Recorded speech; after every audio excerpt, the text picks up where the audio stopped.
the selection panel for the European Capital of Culture in 2019 in Bulgaria.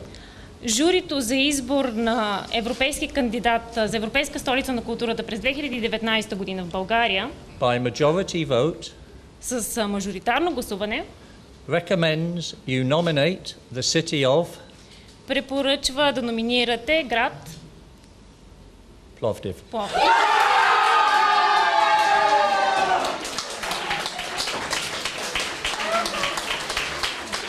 Преди една година Пловдив спечели надпреварата за Европейска столица на културата през 2019. Международно жури избра концепцията на Пловдив заедно в конкуренция с София, Варна и Велико Търново. Пловдив представя България и България се представя чрез Пловдив. Това е много важен момент и трябва много сериозно да се гледа на това съчетание, защото възможностите, които дава този формат, те са уникални. Те са уникални. Цяла година, 2019 година, ще се говори, когато говориш за култура в Европа, 500 милиона жители.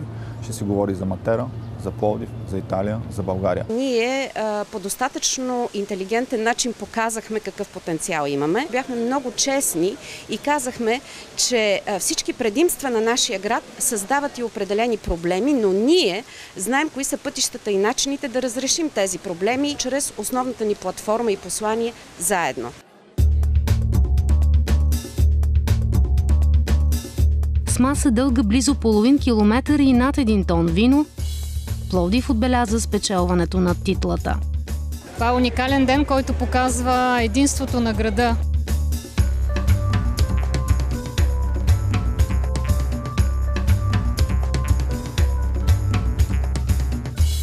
На 19 май 2015 година Пловдив официално беше обявен за Европейска столица на културата през 2019.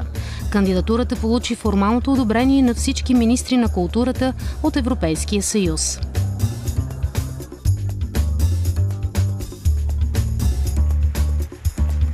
Титлата дава възможност наистина да бъдем много по-видими в Европа и покрай програмата, инфраструктурните проекти, културните проекти, които тепърва ще се случват, да развиваме и бизнеса, и туризма и всъщност да направим наистина Пловдив още по-добро място за живеене.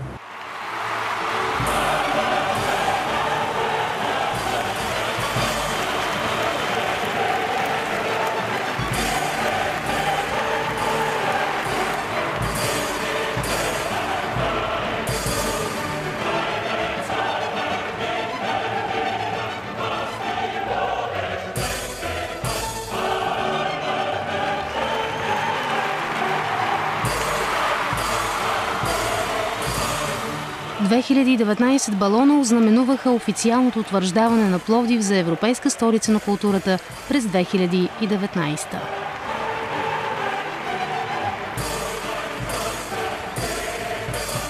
Последната една година доста неща се случиха в града, позитивни. Смятам, че ако с това темпо се продължи, нещата ще се развият само в добра насока. Надяваме се много повече събития да се случват тук за младите хора и все повече туристи да идват в града. Града да живо, пловдивчани да се почувстват наистина столичани.